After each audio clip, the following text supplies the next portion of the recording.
dear student. Today we will discuss organic chemistry, BSc part second year. सबसे पहले हम बात करते हैं ऑर्गेनिक केमिस्ट्री के सिलेबस के बारे में कि ऑर्गेनिक केमिस्ट्री के सिलेबस में क्या क्या कंटेंट्स मौजूद हैं। फर्स्ट ऑफ ऑल आप देखिएगा सिलेबस के अंदर यूनिट नंबर फर्स्ट में आपके UV or IR spectroscopy, then UV or IR spectroscopy में यूवी स्पेक्ट्रोस्कोपी में हम देखते हैं बियर लैम्बर्ट लॉ, मोलर अवशोषकता जिसको हम कहते हैं एब्जॉर्प्शन, सस्पेक्टिबिलिटी, एब्जॉर्बिबिलिटी। थर्ड हम देखते हैं इलेक्ट्रॉनिक ट्रांजिशन, और फिर इसके बाद जाते हैं हम इलेक्ट्रॉनिक ट्रांजिशन के बाद में इलेक्ट्रॉनिक संक्रमण जो जनरली है इलेक्ट्रॉनिक संक्रमण के प्रकार, और उसके बाद में हम यहाँ देखेंगे आगे इनोन तंत्र के स्पेक्ट्रोस्कोपी। वुलवर्थ फ्रीजर रूल यहाँ पढ़ेंगे और वुलवर्थ फ्रीजर रूल के अकॉर्डिंग हम यहाँ लैम्ब्डा मैक्स वैल्यू कैलकुलेट करना भी सीखेंगे। ये सब कंटेंट है यूवी स्पेक्ट्रोस्कोपी में। देन आईआर स्पेक्ट्रोस्कोपी के अंदर हमें मॉलिक्यूलर वाइब्रेशंस पढ़ने पड़ेंगे, आणविक कंपन, टाइप्स ऑफ मॉलिक्यूलर वाइब्रेशंस, आणविक कंपन के प्रकार, हुक नियम, संरक्षण रूल, फिंगरप्रिंट रीजन, ये सारी डिटेल्स हम देखेंगे आईआर स्पेक्ट्रोस्कोपी में। यहाँ से हमें इजी गोइंग के अंदर 1 से 2 क्वेश्चंस यहाँ मिल जाते हैं। अभी जो कंटेंट होता है इसके अंदर 1 क्वेश्चंस यहाँ कंप्लीट हो जाता है। Unit number second related to alcohol, phenol, ether and epoxide. Alcohol के अंदर तीनों प्रकार के अल्कोहल हैं, monohydric alcohol, dihydric alcohol, trihydric alcohol, और देन फिनोल, ईथर और इपॉक्साइड। इन सभी के हमको पढ़ने पड़ेंगे फॉर्मेशंस मेथड के अलावा हमें इनकी पढ़ने पड़ेंगे फिजिकल प्रॉपर्टीज के अलावा केमिकल रिएक्शंस। मोनोहाइड्रिक अल्कोहल की जितने भी जनरल रिएक्शंस हैं वो हमें देखनी पड़ेगी। इसके बाद हम चलते हैं डाइहाइड्रिक अल्कोहल, जो अल्कोहल में टाइप है। डाइहाइड्रिक अल्कोहल में सामान्यतः में विसिनिक डाइहाइड्रिक अल्कोहल और विसिनिक डाइहाइड्रिक अल्कोहल के बारे में जनरली में पढ़ना पड़ेगा। देन इसके अंदर हम इथाइलिन ग्लाइकोल का एग्जांपल काम में लेते हैं। ट्राइहाइड्रिक अल्कोहल में हम केवल ग्लिसरॉल के बारे में पढ़ेंगे जो आपके सिलेबस के अकॉर्डिंग है। देन फिनोल की अभिक्रियाएं वगैरह हम पढ़ेंगे जिसके अंदर डायटोमान सिंथेसिस, कोवेन-बोश अभिक्रिया, और ये जितने भी हैं लेबनान से अभिक्रिया वगैरह सारी क्रियाएं फिनोल के अंतर्गत आ जाती हैं। फिर बाद में पढ़ते हैं ईथर के अंदर जाइसेल मेथड वगैरह हम पढ़ लेते हैं। देन इपॉक्साइड के अंदर रिंग ऑफ रिंग मेथड वगैरह पढ़ते हैं जिसके द्वारा इसका ओरिएंटेशन होता है।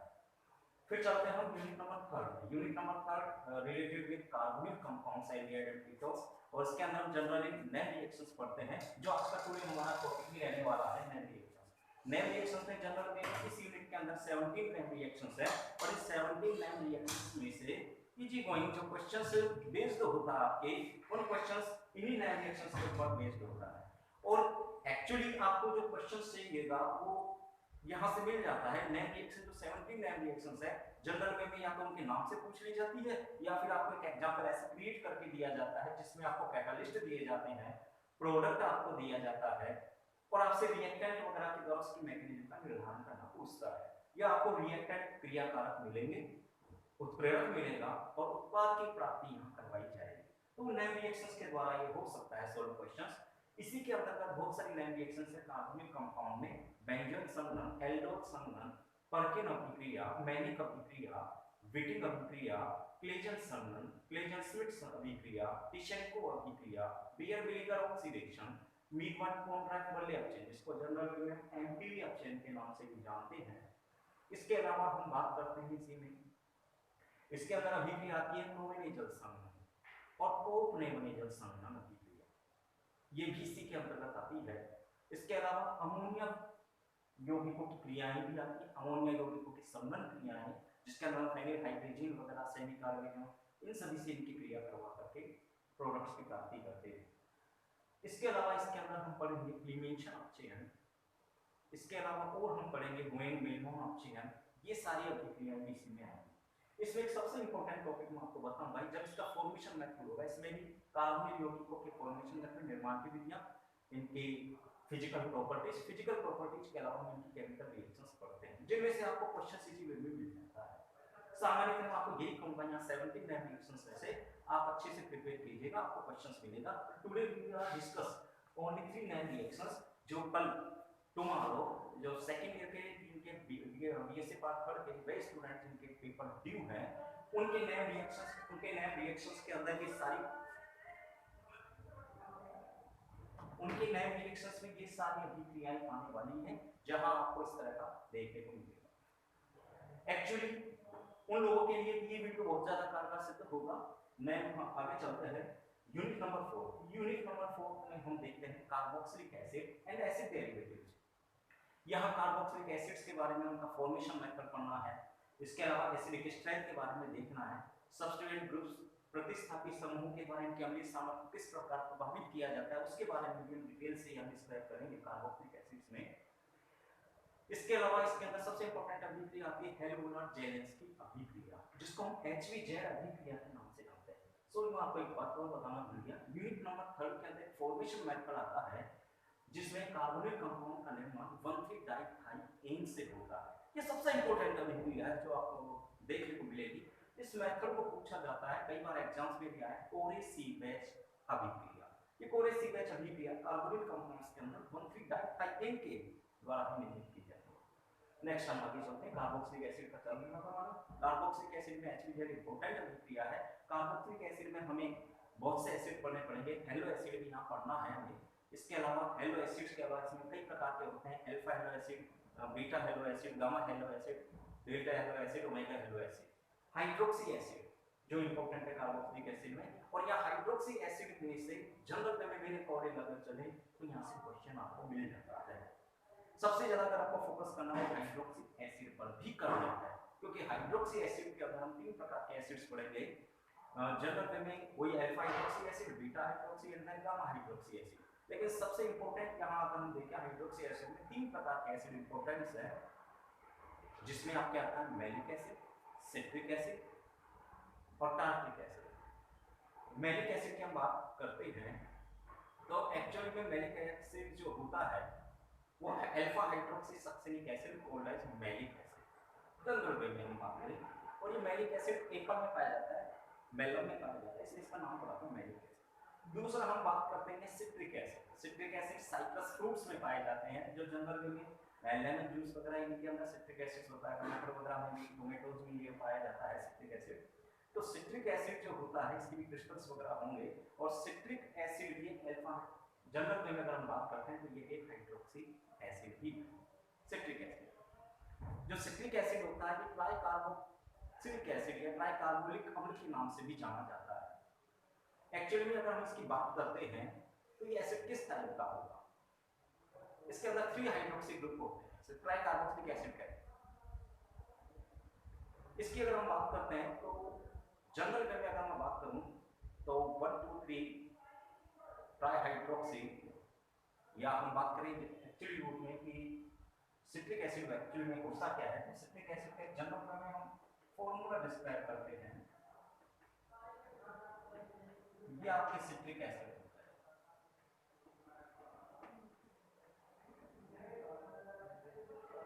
अब जो सिट्रिक एसिड होगा जनरल में अगर हम बात करते हैं, इसकी अगर हम बात कर लेते हैं, ये एसिड कौन सा है, CHOH COH and then CHOH, या एग्जांपल पढ़ चुके हैं पहले। ये आपके हैं टार्ट्रिक एसिड। टार्ट्रिक एसिड के अलग अलग प्रकार हैं, D tartaric acid, L tartaric acid, इसके अलावा डी एल टार्ट्रिक एसिड जिसको हम जनरल में जानते हैं रासायनिक मिक्सचर्स हो जाता है, जिसको हम प्लस माइनस भी कह देते हैं, और एक होता है ऑप्टिकली इनएक्टिव टार्ट्रिक एसिड। ठीक है, 4 प्रकार के टाइप्स होते हैं इसकी। ये है आपकी टार्ट्रिक एसिड। इस समय मैं रिप्रेजेंट नहीं करूंगा कि डी टार्ट्रिक एसिड है, एल टार्ट्रिक एसिड है, डी एल टार्ट्रिक एसिड है, वो आगे हम बताएंगे इनके आइसोमर्स होते हैं जिसके आधार पर इसको डिफाइन किया गया। ये हो गया आपके एसिड, ये डाइहाइड्रोक्सी एसिड है, ये trihydroxy acid CHOH, then COOH, CHOH, ये एक ट्राइहाइड्रोक्सिक एसिड भी हमने काम में लिया है। तो ये डाइहाइड्रोक्सी एसिड आ गया, ये ट्राइहाइड्रोक्सी, 3 हाइड्रोक्सी समूह, और एक आएगा आपकी जो जनरल में मैं पहले बता रहा था CHOH COH and then CHCOOH। ये आपके आ गए मैलिक एसिड। मैलिक एसिड जो हो गया अल्फा हाइड्रोक्सी, यहां से काउंट करते हैं कार्बोक्सिलिक समूह के निकटवर्ती अल्फा कार्बन, उस पर OH समूह, तो alpha hydroxy succinic acid called as. General में अगर आईपीएस के अकॉर्डिंग इसका नाम देखा जाए तो हम कार्बन परमाणु की संख्या, कार्बन चेन कितनी 2 कार्बन, तो यह हो जाएगा हाइड्रोक्सी एंड देन COH समूह को समान वरीयता प्रदान की जाती है। तो FN1 डाइऑइल एसिड होता है, लेकिन यहाँ कहेंगे हाइड्रोक्सी, क्योंकि ये किसी भी पोजीशन पर जाता है तो अगर जनरल में इसका नाम दिया जाएगा तो हाइड्रोक्सी FN1 डाइऑइल एसिड, ये इसका आइडेंटिफिकेशन हो जाएगा। और जनरल में से कहा जाता है अल्फा हाइड्रोक्सी सल्फेनिकम, जो कॉल्ड एज मैलिक एसिड, ये आपकी tartaric acid and citric acid हो। तो ये हम डिफाइन करेंगे किसके अंदर, कि जनरल में भी तीन प्रकार के एसिड हैं जहां से क्वेश्चन सबसे ज्यादा पूछ लिए जाते हैं, वो हम करेंगे कार्बोनिक एसिड और एसिड डेरिवेटिव। फिर यूनिट नंबर 5 जो रिलेटेड होती है वो नाइट्रोजन कंपाउंड से होती है। नाइट्रोजन कंपाउंड्स के अंदर सबसे इंपॉर्टेंट है nitro compound, means diazo compound और एरियल। यहां पर नाइट्रेशन प्रोसेस, नाइट्रीकरण अभिक्रिया है, नाइट्रेशन प्रोसेस और नाइट्रीकरण अभिक्रिया को प्रभावित करने वाले कारक के बारे में पढ़ेंगे। एमिन्स के बारे में पढ़ेंगे, 1 डिग्री 2 डिग्री 3 डिग्री एमिन्स, तीनों प्रकार के एमिन को हम डिस्क्राइब करेंगे। एमिनो के सेपरेशन के मेथड यहां पढ़ेंगे कि एमिनो को 1 2 डिग्री और 3 डिग्री एमिन्स को किस प्रकार एक दूसरे से डिफर किया जा सकता है। इसके अलावा डायजो कंपाउंड्स क्या होते हैं जिनका फॉर्मेशन डायइलेक्ट्रिक प्रोसेस से होता है, कपलिंग रिएक्शन से होता है डायजो कंपाउंड और एमिनो। यहाँ कुछ नए रिएक्शंस हैं जैसे सैंडमाइन अभिक्रिया, अपना ब्रोमाइड परीक्षण, गाटरमान अभिक्रिया, बोम्बर्ग अभिक्रिया यहाँ आपको देखने को मिलेगी। तो ये बहुत सारी अभिक्रिया हैं, जनरल में मैंने कुछ अभिक्रिया ली हैं जैसे बोम्बर्ग अभिक्रिया, सैंडमाइन अभिक्रिया, अपना ब्रोमाइड अभिक्रिया, वाल्स्टीमान अभिक्रिया, ये सब अभिक्रियाएं जनरल में नाइट्रोजनस कंपाउंड हैं। सबसे पहले आज का हमारा टॉपिक जो रिलेटेड है वो यूनिट नंबर 3 कार्बोनिक कंपाउंड्स से रिलेटेड, जिसमें हम एक जनरल वे में टॉपिक बता रहा हूं ब्रेन रिएक्शंस। एक्चुअली ये ऑर्गेनिक का पहला वीडियो मैं डाल रहा हूं, इसके बाद में इनऑर्गेनिक का वीडियो डालेंगे जो कि यूनिट नंबर 2 से रिलेटेड होंगे, इसी की हम बात करते हैं। इसमें जो फर्स्ट हम नए रिएक्शंस पे चलते हैं, आज आपको कुछ ऐसी नए रिएक्शंस बता रहा हूं जिनकी मैकेनिज्म प्रोडक्शन आपको देखना है, और जहां भी आपको डिफिकल्टी लगे तो आप कमेंट कीजिएगा, और कमेंट करके बच्चों की चैनल पे आप नए हैं तो आप सब्सक्राइब कीजिएगा और लाइक जरूर कीजिएगा। स्विच ऑफ करके डालना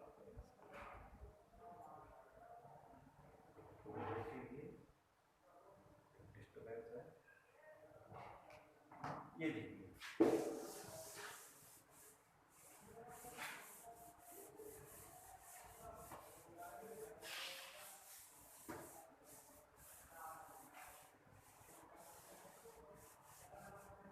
organic chemistry unit number 7 topic है नए रिएक्शंस। अब नए रिएक्शन में सबसे पहले हम चलते हैं एक वो अभिक्रिया जो बहुत इंपॉर्टेंट है, कल के पेपर में आने के इसके चांसेस हैं, बेंजोइक कंडेंसेशन।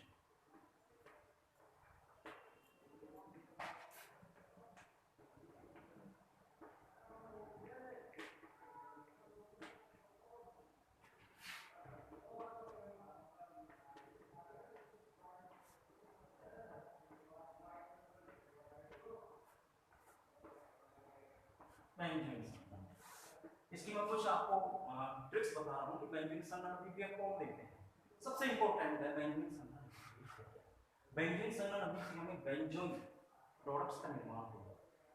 संघनन की जिस प्रक्रिया के द्वारा बेंजोइन निर्मित हो जाए प्रोसेस कहलाता है बेंजीन संघनन, और यह अभिक्रिया एरोमेटिक एल्डिहाइड देते हैं, एलिफेटिक एल्डिहाइड अभिक्रिया नहीं देते। पहला क्लू आपको जो मिलेगा कि ये अभिक्रिया कौन देते हैं, ओनली शोज एरोमेटिक एल्डिहाइड, केवल एरोमेटिक एल्डिहाइड इस अभिक्रिया को देते हैं। सेकंड, इस अभिक्रिया के अंतर्गत हम कैटलिस्ट के रूप में जो यूज करेंगे वो यूज किया जाएगा पोटेशियम साइनाइड। सेकंड जो होगा एरोमेटिक एल्डिहाइड इस अभिक्रिया को देते हैं, और पोटेशियम साइनाइड का एल्कोहलिक जल विलयन हम यहां काम में लेते हैं, यानी पोटेशियम साइनाइड देन हम क्या काम में लेंगे, एथेनॉल, कोई सा भी आप एल्कोहल यूज कर सकते हैं, मैंने लिया एथेनॉल, और इसका हमें लेना है एक्वस सॉल्यूशन। तो पोटेशियम साइनाइड का एक्वस सॉल्यूशन तो एथेनॉल में होगा, यानी जलीय एथेनॉलिक विलयन की प्रेजेंस में जब एरोमेटिक एल्डिहाइड आपस में कंडेंस्ड होते हैं, संघनन क्रिया करते हैं, स्वसंघनित होते हैं, तो उनके द्वारा बेंजोइन निर्मित किया जाता है। ये एक सेल्फ कंडेंस अभिक्रिया है, ये मिश्रित भी हो सकता है, दो प्रकार का होता है। तो बेंजोइक कंडेंसेशन की अगर मैं बात करता हूं तो बेंजीन संघनन दो प्रकार का होता है। एक तो होता है ये समन संघनन अभिक्रिया, एक होती है विषमन या मिश्रित संघनन। एक तो होता है ये मिश्रित बेंजीन संघनन,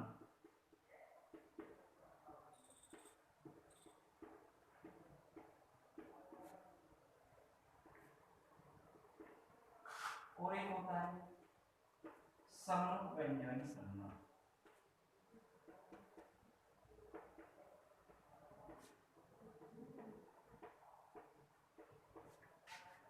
व्यंजन संघनन दो प्रकार का, एक तो हो गया समनुक व्यंजन संघनन, दूसरा हो गया मिश्रित व्यंजन संघनन। जो समनुक व्यंजन संघनन अभिक्रिया की हम बात कर रहे हैं, इसके अंदर दिए गए जो एल्डिहाइड होंगे वो एक समान प्रकार के होंगे, दोनों में कंडेंसेशन।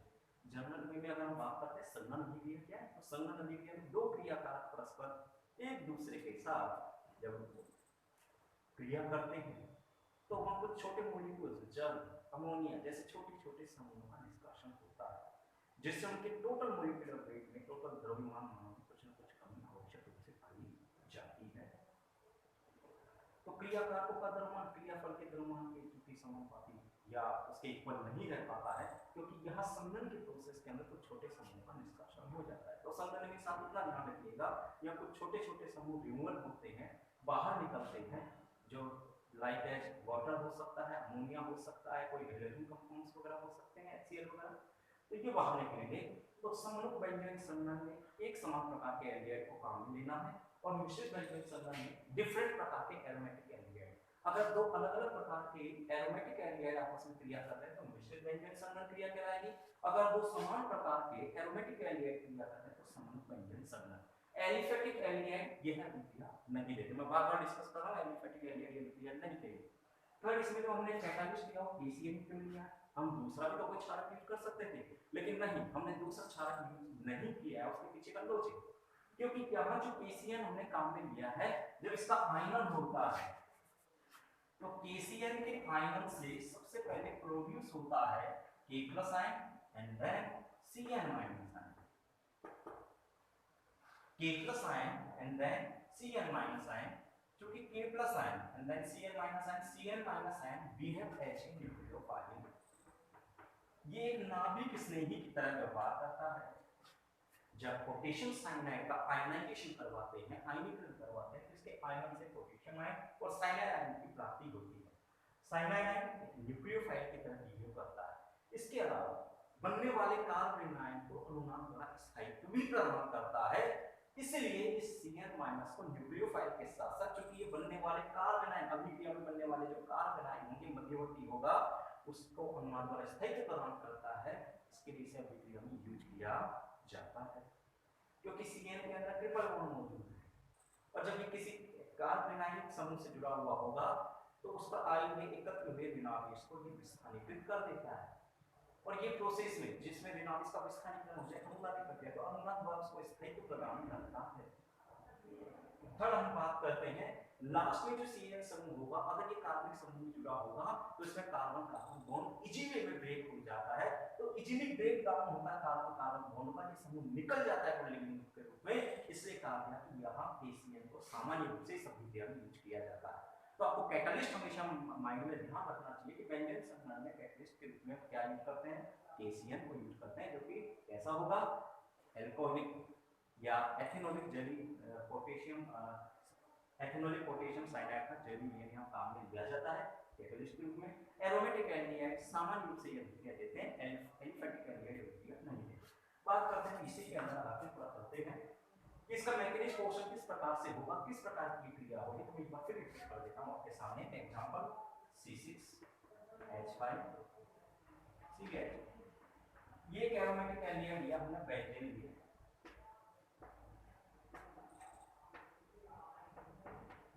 जब इस बेंजीन की हेड की क्रिया हम किससे करवा दें, KCl, पोटेशियम साइनाइड का सॉल्यूशन, एथेनोलिक जलीय विलयन काम देते हैं हमने। जब पोटेशियम साइनाइड के एथेनोलिक जलीय विलयन की वजह से बेंजीन हेड के दो अणु स्वसंगमन प्रक्रिया करके सेल्फ कंडेंस स्वसंमित होकर प्रोडक्ट बनाते हैं, तो बनने वाले प्रोडक्ट को कहते हैं बेंजीन। वो किस टाइप में होगा, C6H5 CHOH CO C6H5। ये प्रोडक्ट कहलाता है बेंजीन। अब ये जो प्रोडक्ट बना वो किस प्रकार से बना, इसके बारे में हम थोड़ी सी चर्चा कर लेते हैं। इसके मैकेनिज्म इसके ऊपर अप्लाई करते हैं कि मैथिन में किस प्रकार से बना। जनरल वे में हम ये देख रहे हैं कि ये मॉलिक्यूल्स C6H5Cl यहाँ से हाइड्रोजन भी रिमूव हुआ और यहाँ दूसरा जो कार्बोनिल कंपाउंड वो कहीं इनसे आपस में एडिशन हुआ है, तो एक्चुअली रूप में है क्या, तो ये Cl- न्यूक्लियोफाइल। सामान्य रूप से जितने भी कार्बोनिल कंपाउंड्स होते हैं, लास्ट ईयर की क्लास में आपने पढ़ा है, सर ने बताया होगा कि एल्केन सामान्य है, इलेक्ट्रॉन इसलिए योग अभिक्रिया देती हैं, जबकि कार्बोनिल कंपाउंड एल्डिहाइड एवं कीटोन नाभिक इसमें ही योग अभिक्रिया देते हैं। नाभिक इसमें ही योग के बारे में हम ये देखेंगे कि नाभिक इसमें का योग क्यों होता है, वो भी वहां बता रखा आपको कि कार्बोनिल कंपाउंड में CO आबंध के इलेक्ट्रॉन ऑक्सीजन परमाणु की अधिक विद्युतीयता के कारण ऑक्सीजन ट्रांसफर हो जाते हैं।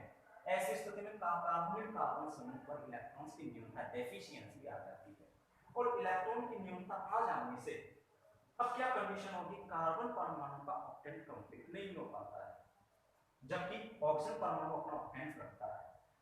उस स्थिति के अंदर आने वाला समूह अगर इलेक्ट्रोफाइल होगा तो वो कहां जाएगा, तो ऑक्सीजन पर जाएगा। ऐसी स्थिति में जो कि ऑक्सीजन परमाणु का तो ऑक्टेन कंप्लीट रहेगा, लेकिन कार्बन परमाणु का ऑक्टेन नहीं रहता है, इसका सिस्टम मौजूद रहता है, इसलिए बनने वाला जो प्रोडक्ट होगा वो अनस्टेबल होगा। सेकंड प्रोसेस में ये देखेंगे, अगर Cl- किसी न्यूक्लियोफाइल का अगर अटैक करवाते हैं तो न्यूक्लियोफाइल के अटैक से क्या क्रिया देखने को मिलेगी। अगर मान लीजिए दोनों प्रोसेस में आपको बता देता हूं, अगर इलेक्ट्रोफाइल का आक्रमण होता है, इलेक्ट्रोफाइल कहां जाएगा, E+ इलेक्ट्रोफाइल वहां जाएगा जहां नेगेटिव चार्ज ज्यादा होगा, partially negative charge partially positive charge. E+ अगर यहां पर के जुड़ रहा है, उस कंडीशन में यहां पर क्या होगा, पोजीशन बनेगी आपकी, यहां ऑक्सीजन का ऑक्टेन कंप्लीट है, ऑक्सीजन के आउटर स्फीयर में कितने इलेक्ट्रॉन होंगे आउटर शेल में, 8 इलेक्ट्रॉन, इसका ऑक्टेन कंप्लीट है, ठीक है। जबकि कार्बन परमाणु का ऑक्टेन कंप्लीट नहीं, इसके आउटर स्फीयर में कितने मोल हैं, 3 सिग्मा सेलेसियस बंद है, एक बंद में 2 इलेक्ट्रॉन, 3 बंद में कितने इलेक्ट्रॉन, 6 इलेक्ट्रॉन। तो यहां इसका सस्टर मौजूद होता है, सस्टर मौजूद होने के कारण ये कहा जाएगा कि बनने वाला जो प्रोडक्ट होगा लेस स्टेबल होगा। लेकिन अगर न्यूक्लियोफाइल अटैक करता और फिर इस पर अगर हम आगे न्यूक्लियोफाइल का अटैक करवाएं तो बनने वाला प्रोडक्ट देखेंगे, तो पहले अटैक किसका होगा वो देखेंगे कि बनने वाला जो कार्ब कैटायन था वो कार्ब कैटायन क्या हो जाएगा, वो लेस स्टेबल होगा। यहां पर हम बात कर लेते हैं न्यूक्लियोफाइल का अटैक होता है तो क्या होगा, अगर न्यूक्लियोफाइल ने पहले अटैक किया तो कहां अटैक करेगा, कार्बोनिल कार्बन को, तो बनने वाला प्रोडक्ट क्या होगा, यहां पर जो अगर न्यूक्लियोफाइल अपने इलेक्ट्रॉन से हम प्रोवाइड करवाएगा, देन यहां ऑक्सीजन पर चार्ज आ जाएगा माइनस। अब इस कंडीशन में देखेंगे, अगर न्यूक्लियोफाइल का आक्रमण पहले करवाया जाता है, नाभिक स्नेह का आक्रमण पहले होता है, तो मध्यवर्ती आयन में कार्बोनिल कार्बन और कार्बोनिल ऑक्सीजन दोनों भी ऑक्टेन कंप्लीट रहते हैं। लेकिन अगर मान लीजिए फर्स्ट स्टेप में हम इलेक्ट्रॉन स्नेह का आक्रमण करवाते हैं कार्बोनिल कार्बन पर, तो इलेक्ट्रॉन स्नेह का योग करवाने पर बनने वाले मध्यवर्ती आयनों में से ऑक्सीजन का तो अष्टक कंप्लीट रहता है, परंतु कार्बोनिल कार्बन का अष्टक कंप्लीट नहीं रहता। इसलिए इस अभिक्रिया का अनुसरण कभी नहीं होगा कार्बोनिल कंपाउंड में, हमेशा किसका होगा, न्यूक्लियोफाइल का, यानी नाभिक स्नेह का आक्रमण करेगा, इलेक्ट्रॉन स्नेह आक्रमण नहीं करेगा। इस अभिक्रिया को हमने देखा बेंजीन कंडीशन में कि जलीय एथेनॉलिक पोटेशियम साइनाइड की प्रेजेंस में जब बेंजीन के दोनों परस्पर सहसंयोजित होते हैं तो बेंजीन का निर्माण कर लेते हैं। अब इसका मैकेनिज्म ऑप्शन देखते हैं, जो सबसे इंपॉर्टेंट है।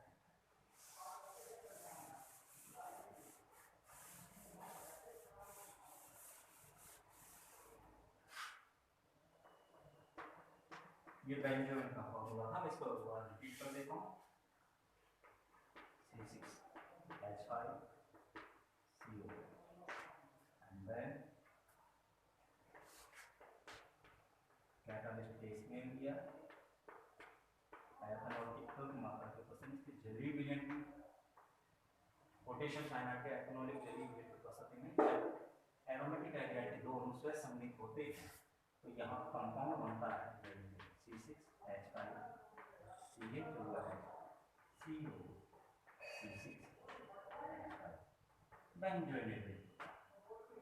स्ट्रक्चर में हम चाहे CO इधर लेंगे और चाहे इधर लेंगे, कोई इससे कोई मतलब नहीं निकलेगा, प्रोडक्ट आपका वही बनना चाहिए, ठीक है। CO इधर भी हो सकता है, जरूरी है ये बेंजोइक है तो दूसरा बेंजोइक मिल सकता है, बेंजोइक इस प्रकार का भी आपके बन सकता है C6H5CO। कंडीशन वही आनी है, चेंजिंग कुछ नहीं होगा, तब भी इसका नाम बेंजीन बोला जाएगा, तब भी इसका नाम बेंजीन बोला जाएगा, बाकी कुछ नहीं। ठीक है, इसका मैकेनिज्म ऑप्शन हम देखते हैं, इसकी क्रियाविधि हम देखते हैं। क्रियाविधि में सबसे पहले हम ये देखेंगे जो बहुत इंपॉर्टेंट है, आपको स्पेशली ध्यान देना, एक एक स्टेप को आप ध्यान दीजिएगा। मैकेनिज्म में हमने सबसे पहले लिया मैकेनिज्म, इसके द्वारा इसका जब आयनाइजेशन करवाते हैं तो आयनाइजेशन करवाने के लिए बनाएगा A plus ion and then Cl minus. Cl minus के बारे में बताया था, बी है वैसे न्यूक्लियोफाइल, ये नाभिक स्नेही के रूप में दिएगा। अब इस न्यूक्लियोफाइल का क्या होगा, ये Cl माइनस नाभिक स्नेही, क्योंकि कार्बोनिल यौगिक नाभिक स्नेही योग अभी पे देते हैं और ये नाभिक स्नेही कार्बोनिल कार्बन पर अटैक करेगा। हम यूज कर रहे हैं C6